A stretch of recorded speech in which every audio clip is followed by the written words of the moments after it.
سلامونه ملګرو، امید ده چې تاسو ټول روغ جوړ یاست او ژوند مو ښه تېرېږي. الله دې وکړي چې تر دا دمه زما ټولې ویډیوګانې تاسو کتلي او څه ناڅه مو ترې زده کړي. نننۍ چې کومه زما ویډیو ده هغه ډېره مهمه ویډیو ده او دا یو تفصیلي ویډیو ده. دا د فرانسوي ژبې په باره کې نه ده، دا د خپل فامیل خپل بچو راوستلو په باره کې ده. هر څوک غواړي چې خپل فامیل خپل بچي د افغانستان نه راولي فرانسې ته او دلته ژوند وکړي. نو دې طریقې کار څه دی؟ البته په دې باندې ما یو وړه ویډیو مخکې جوړه کړې وه، هغه کوم مهم اسناد چې په کار وو په هغې مې خبرې کړې وې. دا نن ویډیو هم د فامیل راوستلو باره کې ده، خو نن به زه لږ تفصیل سره خبرې کوم او لږ به تفصیل سره تاسو ته دا پروسس تشریح کوم. خپل فامیل راوستل چې کوم دی د افغانستان نه فرانسې ته دا ډېر اسانه کار دی، ولې دغه اسناد چې هر کله تاسو پوره کوئ نو دغه ډیر ضروری، ځکه چې اسناد که پوره وي نو تاسو ته به سفارت وخت درکوي، چې کله وخت درکړي ستاسو فامیل انټرویو ته واخلي نو تاسو خپل فامیل راوستلی شئ. نو د دې طریقه کار څه دی، کم اسناد پکار دي، زه به دې باندې په تفصیلي خبرې کوم نن. صحیح دی؟ نو ملګرو دغه ویډیو تاسو ټول په غور وګورئ، ټولو ملګرو سره شریک کړئ، ځکه دغه د فامیل راوستلو طریقې په باره کې ما ته ډېر زیات زنګونه راځي، په واتساپ میسیجونه راځي، په میسنجر میسیجونه راځي، په صفحه کې میسیجونه راځي، په یوټیوب چینل په کمنټونو کې خلک کمنټونه کوي. نو ما غوښتل چې زه تاسو ته تشریح کړم. صحیح دی؟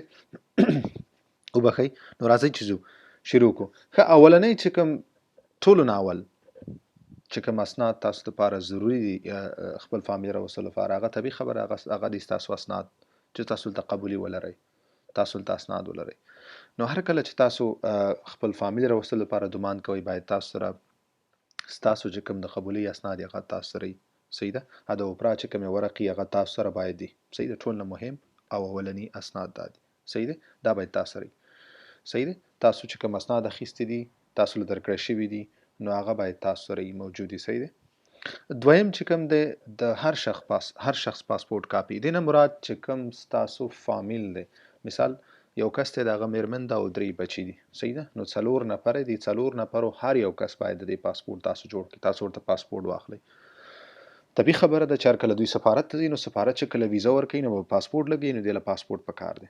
نو ټول نه اول چې څومره ستاسو فامیل ستاسو بچیان دي، څومره فامیل کې څومره کسان دي، 4 کسان دي، 3 کسان دي، 2 کسان دي، هغو ته باید تاسو پاسپورت جوړ کړئ. یا صرف ستاسو میرمن د بچیم نشته دی نو باید هغې ته ټول نه اول ټول نه مهم اولنی کار تاسو وکئ. اوپرا خو اولنی ستاسو اسناد خو تاسو سره دلته دي، خو سره دي، خو اخیستي دي. هلته چې کوم دی فامیل وطن کې هغو ته ووایئ چې ټول نه اول هغه پاسپورت واخلي. صحیح دی؟ پاسپورت باید ولري. دویم د هر شخص د زیږېدلو اسناد. دا به لږ تشریح کړم او د دې وجې دغه ویډیو مقصد هم دا اسناد و. مهمه خبره وه زیږېدلو سرټیفیکیټ یا موږ ورته وطن کې ورته په انګلیسي کې برث سرټیفیکیټ هم ویلی کېږي.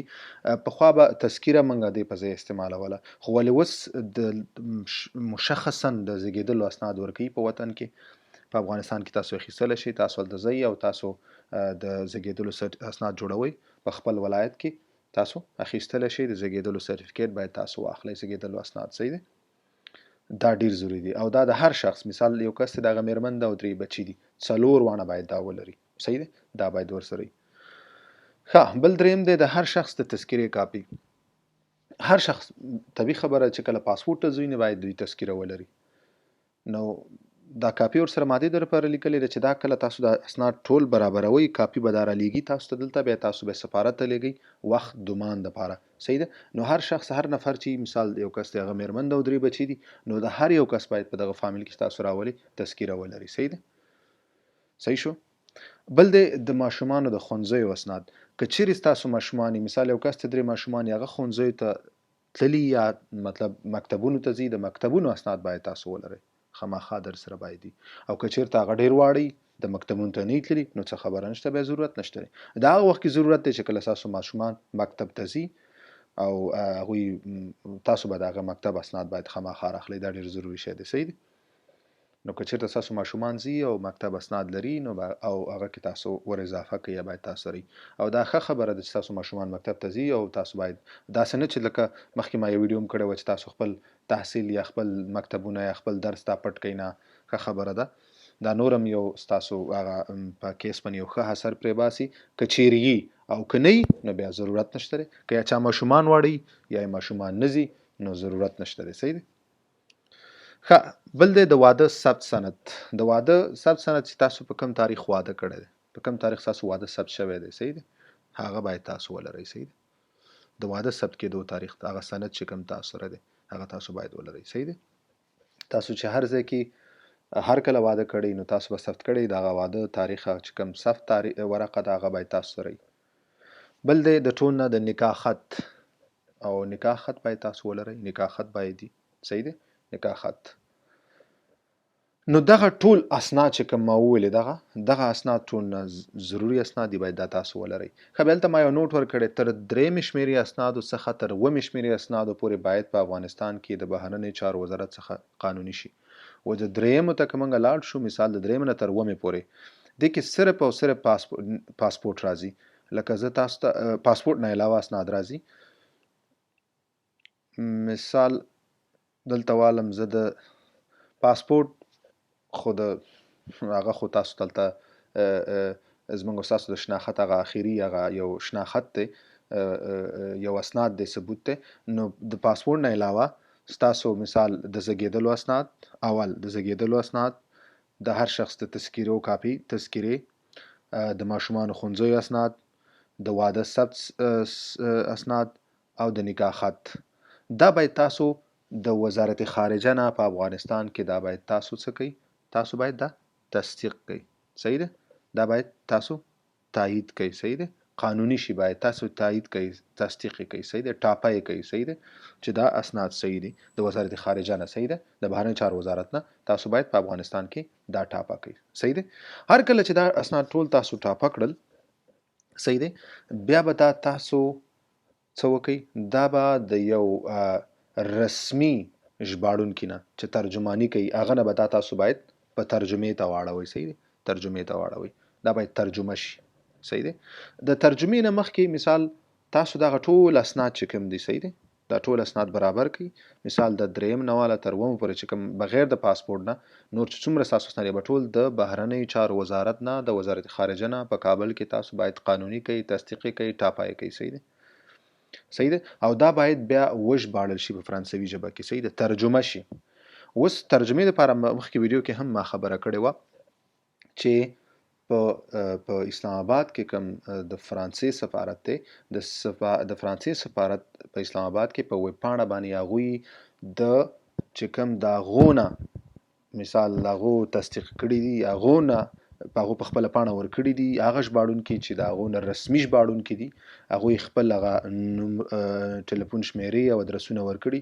تاسو هغونه هم مطلب دا ژباړلی شئ تاسو بل ځای نه هم ژباړلی شئ خو یو رسمي ژباړونکی باید وي صحیح ده په فرانسوي دغه کې تاسو باید ترجمه کوئ وژباړئ صحیح ده که تاسو غواړئ اسلام آباد کې وکړئ او تاسو غواړئ دا نور هم ښه راشي نو د په اسلام آباد کې چې کوم د فرانسې سفارت دی د هغې په ویب پاڼه باندې هغوی ورکړي چې کوم رسمي ژباړونکي دي هغونه تاسو دا ژباړلی شئ صحیح دی ترجمه کولی شئ یعنې هغونه باید تاسو د فرانسې دغه کې ترجمه کوئ صحیح دی دا بل شرط دی صحیح دی خو دا خبره ډیره جدي وایم او ډیره ضروري خبره چې باید د رسمي ژباړونکي نه یو ترجمان چې کوم رسمي صحیح دی اجازه نامه لري او که بیا تاسو اسلام آباد ته ځئ او هلته کوئ نو هغې نه خو بیا بهترین کار بل نشته دی صحیح دی دغه ټول اسناد چې کله برابر شو دا بیا تاسو به څه وکئ دا به بیا تاسو مثال د هغه ځای نه چې دا اسناد هلته پوره شو وطن کې دا اسناد بیا تاسو ته راولېږي صحیح دی تاسو ته راولېږي مثال دلته یو کس دی صحیح دی هغه ته چې راولېږل دی بیا خپله راسن د فرانسې سفارت اسلام آباد ته هم لیږلی شي ایمیل په طریق باندې وخت اخیستلو دپاره او یا یې خپل سوسیال په طریق هم لیږلی شي او یا دلته په پاریس ښار کې دلته دفتر دی ماته ادرس معلوم دی که بیا چا غوښتل نو هغې ادرس غوښتلو دپاره بیا تاسو ماله په کمنټ کې لیکلی شي هغه ادرس به زه دلته درکړم خو خاص هغه خلکو دپاره چې کوم پاریس کې اوسېږي بیا تاسو هغه دفتر ته ورځئ هغه دفتر بیا تاسو د اسناد بیا هم ګوري هغه هم درته ایمیل کولی شي صحیح دی هغه دلته صرف هغه دفتر دې دپاره کار کوي چې څوک غواړي خپل فامیل راولي نو هغه به دا اسناد بیا ټول لیږي ایمیل به کوي سفارت ته او سفارت به تاسو له وخت درکوي ستاسو فامیل د انټرویو دپاره وخت ورکوي بیا ته انټرویو اخلي ستاسو ټول بچي راځي چې انټرویو اخلي او هغې نه بعد بیا هغوی ته ویزې ورکوي او بیا دوی سفر کولی شي صحیح ده دا یې طریقه کار دی اوس که هغه ملګري څوک چې دا ویډیو ګوري هغه چې کوم په پاریس کې اوسېږي او غواړي دغه ادرس زه ورکړم نو هغه ماته په زما د یوټیوب چینل په کمنټونو برخه کې ماته کمنټ کولی شي هغو ته زه هغه ادرس لیږلی شم څه مشکل نشته دی بل که څوک غواړي چې دغه د اسلام آباد ته بغیر د سوسیال نه یا بغیر دغه دفتر نه دوی خپل هم لیږلی شي، تاسو خپل هم لیږلی شي راسن د فرانسې سفارت اسلام آباد ته، نو هغه ایمیل ادرس هم تاسو له زه درکولی شم. تاسو مانه دغه دوه ادرس دا دواړه که غواړئ څوک چاته ضرورت یې خپله کوي نو ماته په کمنټ کې په یوټیوب چینل زما د دې ویډیو په کمنټ برخه کې ولیکئ، زه به تاسو ته دغه ادرس ایمیل ادرس هم درکم او دغه فامیل پروسه چې کوم کېږي دلته د پاریس کې د هغې دفتر ادرس به هم زه درکم. صحیح دی؟ نو دغه ټول اسناد دغه اسناد پکار دي، دا بیا تاسو ټول لیږئ د ایمیل په طریقه او تاسو دغه د پاره وخت غوښتنه کوئ د انټرویو لپاره. بیا هغه حتی که دې کې څه دې اسنادو کې څه یو شی کمی کمبود یا څه مشکل وي، هغه بیا سفارت تاسو بیرته ایمیل کې وایي چې دغه شی کمبود دی، نو هغه تاسو بیرته ورپوره کولی شئ. او هغه چې صحیح بیا درته وایي چې په دغه تاریخ تاسو بچي باید یو وخت درکوي، رندیو درکوي ستاسو فامیل له، بیا ستاسو بچي خپل فامیل راځي د وطن نه اسلام آباد له ورځي او اسلام آباد کې سفارت کې انټرویو ورکوي، انټرویو نه بعد هغوی بیا ویزې ورکوي، ویزې نه بعد بیا دوی دلته سفر کولی شي. صحیح دی؟ نو ملګرو دا زما هغه لږ تفصیلي ویډیو ما پې لږ غوښتل چې زه تفصیلي خبرې وکړم. صحیح دی؟ امید ده چې تاسو پوه شوي چې کوم اسناد پکار دي هغه تاسو په دغه پروسې په دغه باندې پوه شوي، او که بیا هم څه سوال نو تاسو ماله په کمنټ برخه کې دغه سوال تاسو کولی شئ، زه هغې جواب درکولی شم. او یا تاسو غواړئ چې زه په بل داسې یو ضروري موضوع نو هغه هم تاسو ماله کمنټ کې پرېښودلی شئ چې په هغې موضوع زه بیا آینده کې خبرې وکړم. نو ملګرو دغسې ویډیوګانې او د فرانسوي چې کوم درسونه دي هغه به زما د دې چینل نقیب شارق نه خپرېږي، زما د فیسبوک صفحې نقیب شارق نه به هم تاسو دا کتلی شئ، خپرېږي به. نو تاسو ټولو ملګرو نه دا زما هیله ده چې دغه ټولې ویډیوګانې خپلو ټولو ملګرو سره شریک کړئ، هغو ته یې ولېږئ، هغوی سره شریک کړئ چې هغه خبر کړئ چې هغه پوه شي په دې پروسه باندې. صحیح دی؟ نو زه هغه چې ډېر کمنټونه کوم ویډیو یا کوم مشکل په باره ماته خلک کوي نو هغې مطابق بیا زه ویډیو جوړوم. نو تاسو ټول ملګرو نه زما دا هیله ده که بل داسې یو مشکل یو ضروري موضوع او تاسو غواړئ چې په هغې باندې تاسو ته مشوره درکړم یا پې ویډیو جوړه کړم یا پې خبرې وکړم، تاسو له تشریح کړم، نو یا تاسو هغې کې مشکل لرئ نو زما د یوټیوب چینل د کمنټ په برخه کې تاسو ماله په ویډیو باندې کمنټ پرېښودلی شئ او هغې مطابق په آینده کې زه ویډیو جوړه کړم. صحیح دی؟ نو دا اوس زموږ نننی ویډیو. الله دې وکړي چې تاسو ته څه نه څه زده کړي او ستاسو مشکل په حل کولو کې څه نه څه دا تاسو سره کومک وکړي. مننه ملګرو، تر بل ویډیو پورې ښه وخت.